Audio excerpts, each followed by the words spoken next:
આયોજન શું? આજે બોટાદ ખાતે સમસ્ત કોળી અને ઠાકોર સમાજ દ્વારા એક મહાસંમેલનનું આયોજન કરવામાં આવ્યું છે। સૌપ્રથમ તો આપ સૌ પ્રેસ અને ઇલેક્ટ્રોનિક મીડિયાના તમામ સાથી મિત્રોનું આ તકે હું ખૂબ ખૂબ સ્વાગત કરું છું અને આભાર વ્યક્ત કરું છું।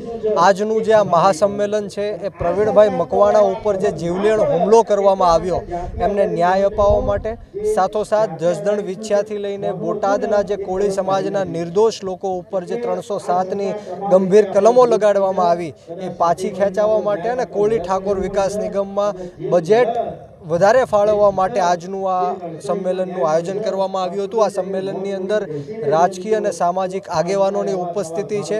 ઘણા બધા રાજકીય આગેવાનોને જે સત્તા પક્ષમાં છે એમને આમંત્રણ આપવામાં આવ્યું હતું, પરંતુ કારણોસર કદાચ આવ્યા નથી।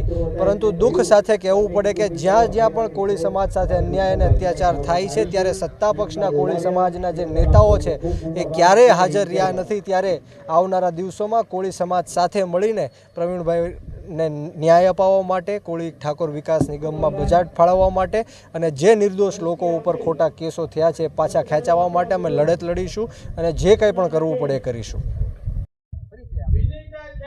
મયુરભાઈ જમોડ, પ્રમુખ શ્રી જય માનદાતા ગ્રુપ બોટાદ જિલ્લા। આજે મોટા સખપર મુકામે સમસ્ત કોળી સમાજ, ઠાકોર સમાજ આયોજિત એક મહાસંમેલનનું આયોજન કરવામાં આવ્યું છે। આ આયોજનના મુખ્ય 4 ઉદ્દેશ છે। એક કે કોળી સમાજ ઉપર હળદર, લાઠી, સુરત, માંગરોળ અને કોટડા સમાજ ઉપર થયેલા કેસો પાછો ખેંચવાની વિનંતી માટેનું છે। કોળી ઠાકોર વિકાસ નિગમમાં વધુમાં વધુ સમાજને વસ્તી આધારે ફંડ આપવા માટેનું છે। ભવિષ્યની અંદર જે અહીં હાલમાં જે ઘટના બની છે મોટા સખપર ઉપર, એવી ઘટના ભવિષ્યમાં ન બને એના આયોજન માટે આયોજન કરવામાં આવ્યું છે।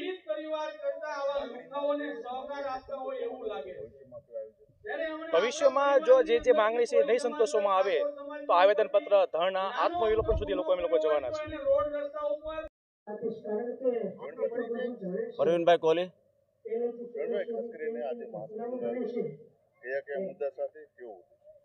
પહેલો મુદ્દો હતો આ ગામની જે ઘટના રહી, પ્રવીણભાઈ ઉપર જે ઘટના બની છે એને ન્યાય પૂરો મળે એના માટેનું આયોજન હતું।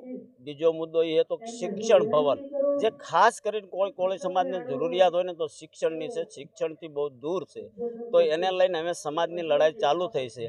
પણ હવે સમાજની સાથે સાથે જાગવું પડશે અને સમાજના દર્શન નેતાને કરાવવા પડશે, તો જ સમાજનું ભલું થશે, બાકી થશે નહીં। આવતા દિવસોમાં મારા દ્વારા આયોજનની તૈયારી છે કે જેમાં લાખોની સંખ્યામાં કોળી સમાજ ભેગો થશે તો જ એની જંગ આગળ જશે, નહીં તો આમાં કોઈ નિવારણ મળશે નહીં। અડધા આમ ને અડધા આમ, એમાં કોળી સમાજનું કાંઈ ભલું થશે નહીં। એટલે અમે સમાજને પોતે નક્કી કરવાની જરૂર છે કે એમને શું કરવું છે, તો મેં નક્કી કર્યું છે। આજે જ હું એલાન કરવાનો છું કે ના ધારાસભ્યો, ના MP, ના કોઈ મંત્રી, ખાલી ઓનલી ફોર સમાજ ભેગો થશે લાખોની જનસંખ્યામાં, ત્યારે જ નેતા જાગશે, ત્યાં સુધી સમાજનું ભલું નહીં થાય, તો સમાજને અમે મેદાનમાં આવવું પડશે।